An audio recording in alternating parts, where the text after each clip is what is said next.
सुमतीबाई सकाळी तयार होऊन मंदिरात जाण्याच्या तयारीत होत्या. त्यावेळी सुनेचे डोळे उघडले आणि ती पती अजयला म्हणाली, "अजय, इतक्या लवकर खोलीचा दरवाजा उघडू नकोस. सकाळी तुझी आई पहाटे 5 वाजल्यापासून खिटपिट करायला लागते. सकाळ सकाळी मला एवढी छान झोप येते आणि तुझी आई कटकट करायला चालू करते. तिला स्वतःला काही कामधंदा नाही. आता ती तयार होऊन मंदिरासाठी जाण्यास निघून जाईल. आता उठून संपूर्ण दिवसभर मी घरच्या कामात गुंतून राहीन. त्याचं काय आहे, त्या काहीच करत नाहीत ना. फक्त सकाळी उठून मंदिरात जायचं, मंदिरातून घरी यायचं आणि जेवण करून झोपून घ्यायचं. पण मला खूप कामं असतात." तेव्हा अजय म्हणाला, "मीरा, मला तर कामाबद्दल काही कळतच नाही. तू दिवसभरात असं किती काम करतेस की संपूर्ण दिवसभर कामच करत असतेस. त्यात केर काढण्यासाठी, भांडी आणि कपडे धुण्यासाठी आपल्या घरी मोलकरीण येते ना. मग तरीसुद्धा?" ती म्हणाली की घरात काय फक्त एवढीच कामं असतात का करण्यासाठी? अजूनही बऱ्याच गोष्टी असतात. आणि असंही जर तुझ्या आईचं घरात मन लागत नाही तर त्यांना वृद्धाश्रमात का नाही पाठवून देत? मग तीही सुखात राहील आणि मी सुद्धा. मग अजय म्हणाला, "काय तू नेहमी एकच गोष्ट बोलत असतेस. तुला फक्त जेवण बनवून देण्याचं तर काम असतं. त्यात पण आई तुला भाजी साफ करून देते आणि इतरही कामात मदत करत असते." मग ती म्हणाली, "बस करा. आता ते पुराण मला नको ऐकू. चल झोपू द्या मला आणि तो गेट बंद करून घ्या." सुमतीबाई मुलगा आणि सुनेच्या सर्व गोष्टी ऐकत होत्या, परंतु त्या काहीच न बोलता मंदिरात जाण्यासाठी निघून गेल्या. दुसऱ्या दिवशी त्यांच्याकडून चुकून त्यांचा चष्मा तुटला. त्यामुळे त्या मीराला म्हणाल्या, "अजयला सांग, चष्मा तुटला आहे. तो येताना चष्मा बनवून घेऊन येईल." मग मीरा म्हणाली, "आई, या महिन्यात थोडी तंगी आहे. पुढील महिन्यात बनवून देऊ." सुमतीबाई ठीक आहे म्हणत भाजी साफ करू लागल्या. संध्याकाळी अजय घरी आल्यानंतर सगळ्यांनी मिळून एकत्र जेवण केलं आणि आपापल्या खोलीत झोपून गेले. सुमतीबाईला त्या रात्री तहान लागल्याने जाग आली.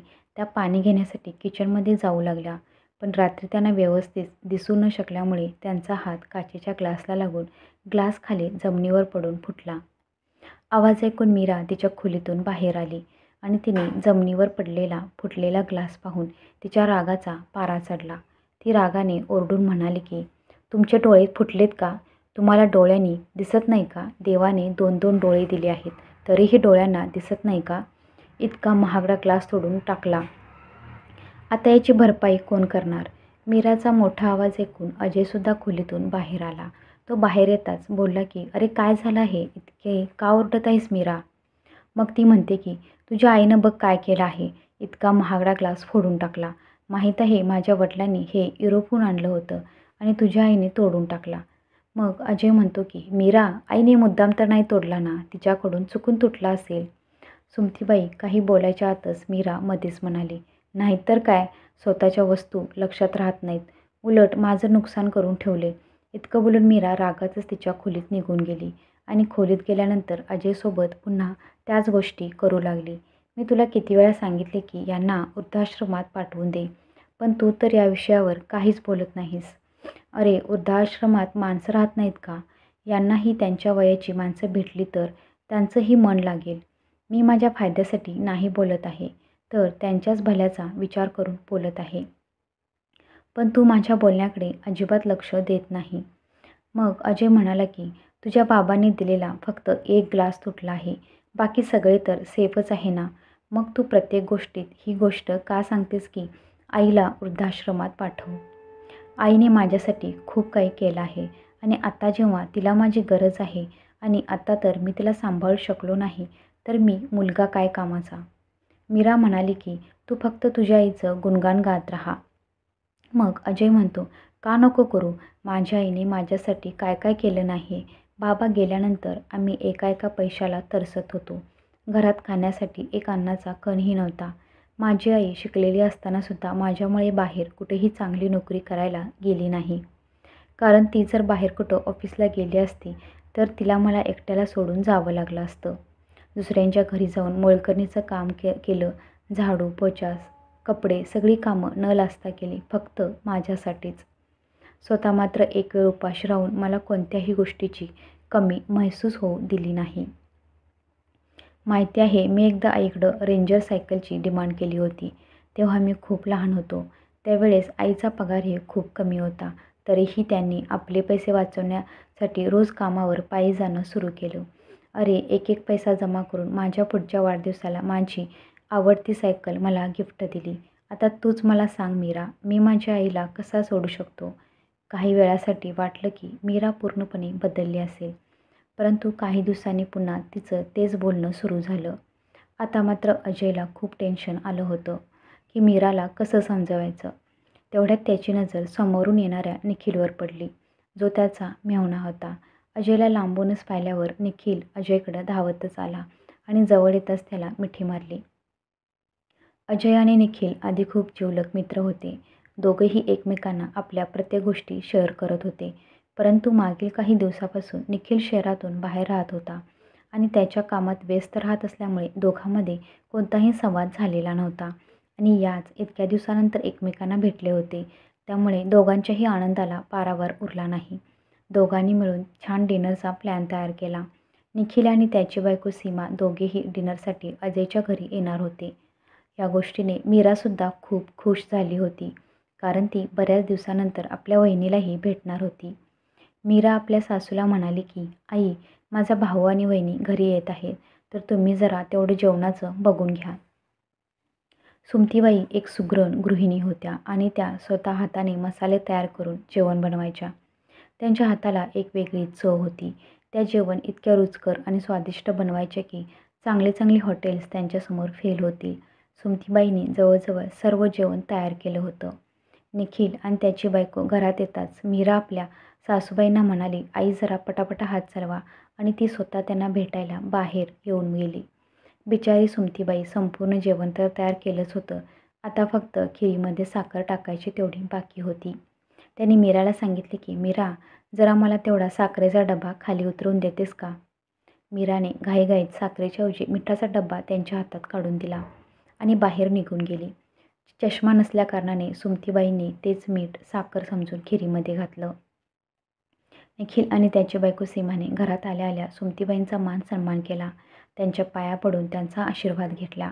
नंतर आपली बहीण मीराला भेटले. तेवढ्यात अजय बाहेरून काही सामान घेऊन घरी परतला होता. सगळे लोक बसून गप्पा मारू लागले. सुमतीबाई निखिल आणि त्याच्या बायकोसाठी नाश्त्याचे सामान घेऊन आल्या. मीरा तिथेच त्यांच्याजवळ बसलेली होती आणि हे सर्व निखिल आणि त्याची बायको पाहत होते.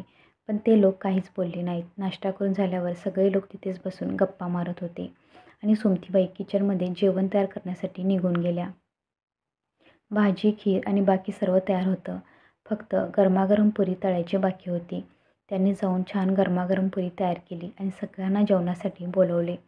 सगळे डायनिंग टेबलवर बसून गरमागरम जेवणाचा आस्वाद घेऊ लागले. पहिला घास खाताच निखिल म्हणाला, वा मीरा, तू तर खूपच स्वादिष्ट जेवण बनवलेस. सुमतीबाई काही बोलायच्या आतच मीरा म्हणाली, हो दादा, मी सुद्धा हळूहळू सगळं काही शिकून घेतलंय. सुमतीबाई काहीच बोलल्या नाहीत आणि जेवण बनवून सगळ्यांना जेवू घातलं. जेवणाची सगळ्यांनी तारीफ केली. आता जेवणानंतर मीरा म्हणाली, आई, काही गोड घेऊन या. दादालाही कळू देत की त्याची बहीण किती स्वादिष्ट जेवण बनवते. तेवढ्यात सुमतीबाई सगळ्यांसाठी खीर घेऊन आल्या आणि जसं सगळ्यांनी खीर खायला सुरुवात केली, सगळे वॉशरूमकडे धावत सुटले, तर कुणी तिथं असलेल्या डस्टबिनमध्ये खीर पलटी केली. मीरा हे सर्व पाहून घाबरून गेली. तिने खीर खाऊन पाहिले तर खीर खाताच जोरात ओरडत म्हणाली की, आई, हे काय केलं तुम्ही? तुम्हाला थोडीही अक्कल नाही का? तुम्ही साखरेच्या ऐवजी खिरीमध्ये मीठ घातलं. तितक्यात निखिल आला आणि म्हणाला की, मीरा, जेवण तर तू तयार केलं होतंस ना, मग मीठ मावशीने कसं टाकलं? मीरा एकदम गप्पच बसली. तेव्हा सुमतीबाई आपले दोन्ही हात जोडून म्हणाल्या की, बेटा, मला माफ कर, चूक माझी आहे. माझ्या सुनेने काही केलं नाही. खीर मीच बनवली होती आणि त्यात मीठ मीच घातलं होतं नकळत. लगेच निखिलनं सुमतीबाईंच्या हाताला पकडून म्हणाला, मावशी, हे तुम्ही काय बोलत आहात? मी तुमच्या मुलासमान आहे. तुम्ही माझ्यासमोर असे हात नका जोडू प्लीज. अशा लहान सहान गोष्टी होतच असतात. निखिल आणि त्याची बायको जेवण करून निघून गेले. पण मीराने ही गोष्ट इथंच संपवली नाही. ती ते लोक निघून गेल्यानंतर आपल्या सासूच्या मागे लागून गेली. ती सुमतीबाईंना खूप रागातच म्हणाली की, तुमचा नक्की प्रॉब्लेम काय आहे? तुम्ही मला सुखाने जगू देत नाहीत का? माझ्या चेहऱ्यावर जराही आनंद तुम्हाला सहन होत नाही?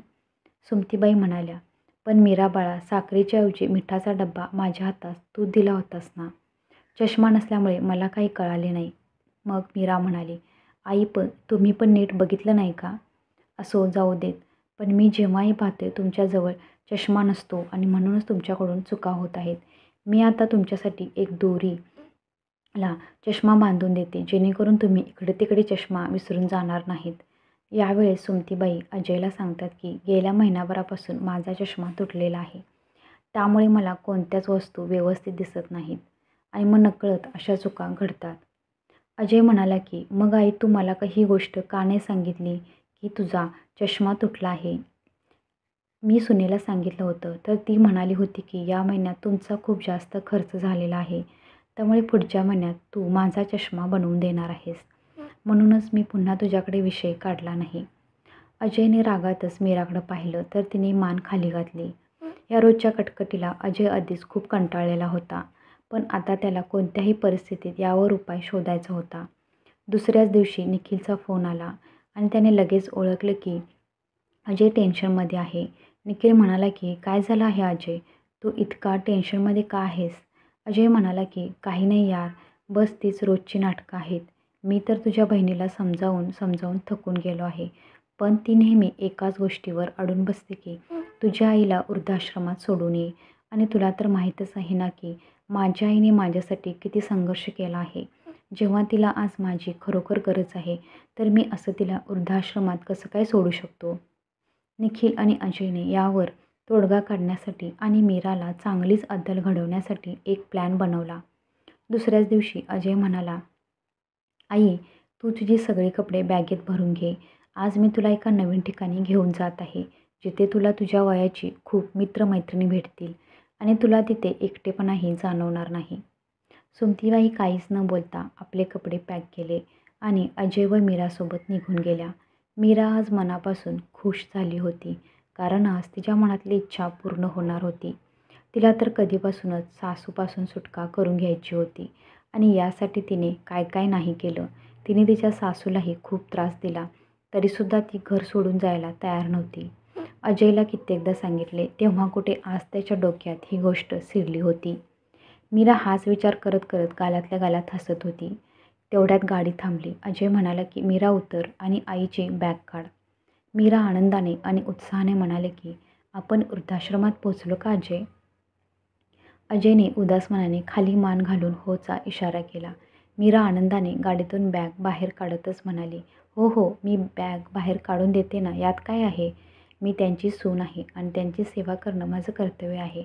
आई, तुम्ही बसा, मी तुमची बॅग काढते आणि तुम्हाला आतपर्यंत सोडूनही येते. सुमतीबाई उदास झाल्या होत्या. आपल्या मुलापासून, घरापासून दूर कसं राहायचं याच विचारात पडल्या होत्या. किंवा असं म्हटलं तरी चालेल, आज त्यांनी त्यांच्या मुलाला गमावलं होतं. त्यांना असं वाटत होतं की जो त्यांना इथं सोडायला आला आहे तो फक्त मीराचा नवरा आहे, त्यांचा मुलगा नाही. ज्याच्यासाठी त्यांनी आपलं संपूर्ण आयुष्य पणाला लावलं, तो आज त्यांना अनाथासारखं सोडून चालला आहे. हा सगळा विचार करून त्यांच्या डोळ्यातून अश्रूंच्या धारा वाहू लागल्या होत्या. मीरा आणि अजय आईला सोबत घेऊन वृद्धाश्रमात पोचले. मीरा तर आनंदाने वेडी होत चालली होती. ती आपल्या सासूची बॅग घेऊन पुढे पुढे चालत होती. जशी ती वृद्धाश्रमात आतमध्ये शिरली तर तिचे डोळेच विस्फारले. तिने आत जाऊन जे काही पाहिलं ते पाहून तिच्या पायाखालची जमीनच सरकली. कारण तिने वृद्धाश्रमात जिथे ती तिच्या सासूला सोडण्यासाठी आली होती, तिथे तिचे आईवडील एका पलंगावर बसले होते आणि दोघांची स्थिती खूप दयनीय वाटत होती. त्यांना पाहून मीराच्या हातून बॅग सुटली आणि ती धावत पळत आपल्या आईवडिलांजवळ पोचली आणि जाताच त्यांच्या गळ्याला पडली आणि म्हणाली, आई बाबा, आपण दोघे इथे कसे काय आलात? दबलेल्या स्वरात तिचे वडील म्हणाले की बाळा, आमच्यासारख्या म्हाताऱ्या लोकांचे घरात आता कायच काम उरले आहे. जोपर्यंत आमच्या मुलांना वाटते की त्यांना आमची गरज आहे, तोपर्यंत ते आम्हाला त्यांच्या जवळ ठेवतात आणि ज्या दिवशी त्यांची गरज संपते आम्हाला घराबाहेर काढलं जातं. आपल्या आईवडिलांना अशा अवस्थेत पाहून मीरा रागाने लाल लाल झाली आणि म्हणाले की आई बाबा, तुम्ही अजिबात काळजी करू नका. मी दादा आणि वहिनीला सोडणार नाही. तिने ताबडतोब निखिलला फोन केला आणि वृद्धाश्रमात बोलावून घेतले. निखिल वृद्धाश्रमात पोचताच मीरा त्याच्यावर तुटून पडली. मीरा निखिलला म्हणाले की कसला मुलगा आहेस तू? तुला थोडीही लाज नाही वाटत का आपल्या आईवडिलांसोबत असा व्यवहार करताना? अरे, ज्या आईवडिलांनी तुम्हाला लहानाचं मोठं केलं तुम्हाला शिकवलं, तुम्हाला तुमच्या पायावर उभं केलं आणि आज त्यांचं 2 वेळचं जेवणही तुम्हाला जड वाटत आहे का? माझ्या आई-वडिलांच्या आणि तुमच्याकडून काय अपेक्षा आहेत? फक्त 2 वेळचं जेवण आणि 2 जोड कपडे आणि तुमच्याकडून इतकंही होत नाही. जर तुम्ही माझ्या आई-वडिलांना सांभाळू शकत नाही, तर त्यांच्या प्रॉपर्टीवरही तुमचा काहीच अधिकार नाही. एकतर तुम्ही संपूर्ण मानसन्मानाने आई-बाबांना घरी घेऊन जा, नाहीतर मी आत्ताच पोलिसांना फोन करून इथे बोलावून घेते. आणि जेव्हा तुला आणि तुझ्या बायकोला पोलिसांची लाठी बसेल ना, तेव्हा तुमची सर्व अक्कल ठिकाणावर येईल. बायकोचं ऐकून तू आपल्या आईबाबाची असा कसा काय वागू शकतोस? मग निखिल म्हणाला की ठीक आहे, कर पोलिसांना फोन आणि बोलावून घे इथं पोलिसांना. मी काय एकटाच असा आहे की ज्यानं आपल्या आईवडिलांना इथे वृद्धाश्रमात आणून सोडले आहे. आणि तू काय इथं कीर्तन करण्यासाठी आली आहेस का? तू पण इथं आपल्या सासूला सोडण्यासाठीच आली होती. जास्त प्रवचन देण्याची गरज नाही. मला भाषण देण्याअगोदर आपल्या स्वतःच्या मनाला विचार की तू किती चांगली आहेस. तू तर तुझ्या सासूला एकमात्र सासूला 2 वेळचं जेवण बनवून देऊ शकली नाहीस आणि चाललीस मला ऐकवायला. तुझी बिचारी सासू घरातलं सर्व काम करते. त्यानंतरसुद्धा तू तुझ्या सासूला एक एक वस्तूसाठी तरसवतेस. बिचाऱ्या त्या तुला काही बोलतसुद्धा नाहीत आणि मला शिकवत आहेस. पोलिसांना बोलावतेस की मी बोलवू? सगळ्याच गोष्टीवरून मीराला तिची चूक लक्षात आली होती. निखिल म्हणाला की मी माझ्या आईवडिलांना इथे कधीच सोडणार नाही. मी त्यांना माझ्यासोबत घेऊन जाईन. पण तू तुझ्या सासूला परत तुझ्यासोबत घेऊन जाशील का? बस झाली तुझी बोलती बंद. आता पुन्हा मला लेक्चर देण्याचा प्रयत्नही करू नकोस, समजलीस का? एवढं बोलून निखिल जातच होता की मीरा म्हणाली की सासूबाईंना माझ्यासोबत घेऊन जाईन आणि आता यानंतर त्यांना अशा जागेवर आणून सोडण्याचा मी कधीही विचार करणार नाही. तिने सासूबाईंची बॅग उचलली आणि त्यांना म्हणाले की चला, आजपर्यंत जो काही मूर्खपणाने मी तुमच्यासोबत वागले आहे त्याकरता मला प्लीज माफ करा. मला आज कळून चुकले आहे की त्या आईवडिलांना कसं वाटत असेल जेव्हा त्यांची मुलं त्यांना अनाथ असल्यासारखं इथं सोडून जातात. बोलता बोलता मीराच्या डोळ्यात पाणी आलं. ती रडतच म्हणाली की कदाचित हे माझ्या कर्माचं फळ आहे, जे माझ्या दादाने माझ्या आईवडिलांना इथं आणून सोडलं आहे. तेव्हा निखिल म्हणाला की तू तुझ्या सासूला पुन्हा घरी घेऊन जाण्यास तयार झाली आहेस. हे खूप चांगलं आहे. पण मी माझ्या आईवडिलांना इथे कुठेच घेऊन जाणार नाही. मीराने अश्रूने भरलेल्या डोळ्यांनी रागातच निखिलकडे पाहिलं. तर निखिल म्हणाला की कारण ते तर इथे राहण्यासाठी कधी आलेच नव्हते. आश्चर्यचकित होऊन मीरा आता निखिलकडे पाहू लागली. तेवढ्यात निखिल हसतच म्हणाला की अगं वेडे, आईवडिलांना आज सकाळीच आम्ही इथे घेऊन आलो होतो. आणि सगळेच मोठमोठ्याने हसायला लागले. सुमतीबाईच्या चेहऱ्यावरही हसू उमटले. हे पाहून अजयला बरं वाटलं. आता निखिल, अजय, निखिलची बायको सीमा आणि मीराचे आईवडील सगळे जोरजोरात हसू लागले. मीरा अजूनच जास्त मोठ्याने रडू लागली. मग सगळ्यांनी मिळून तिला शांत केले आणि समजावले की हे सगळे नाटक फक्त तिला तिची चूक लक्षात आणून देण्यासाठी केलं होतं. त्यानंतर आपल्या सासूबाईंना आणि आपल्या आईवडिलांना सोबत घेऊन मीरा आणि निखिल आपापल्या घरी निघून गेले. सगळे लोक या गोष्टीने खुश झाले की शेवट अगदी गोड झाला. मीराला ही समज आली होती आणि ती आपल्या सासूला आपल्या आईसारखी समजू लागली. जशी तिची वहिनी तिच्या आईला आपली आई समजते. आणि ही गोष्ट तिच्या वहिनीने तिला समजवली होती की जर प्रत्येक मुलगी आपल्या सासूला आपली आई समजली तर कोणतेच आईवडील वृद्धाश्रमात जाणार नाहीत आणि कोणालाच वृद्धाश्रमाची गरजही राहणार नाही. आणि ही गोष्ट मीरा चांगल्या प्रकारे समजली होती. ही कथा कशी वाटली कमेंटमध्ये नक्की सांगा. कथा आवडली असेल तर लाईक करा, शेअर करा आणि हो, चॅनलला सबस्क्राईब करायला विसरू नका. धन्यवाद.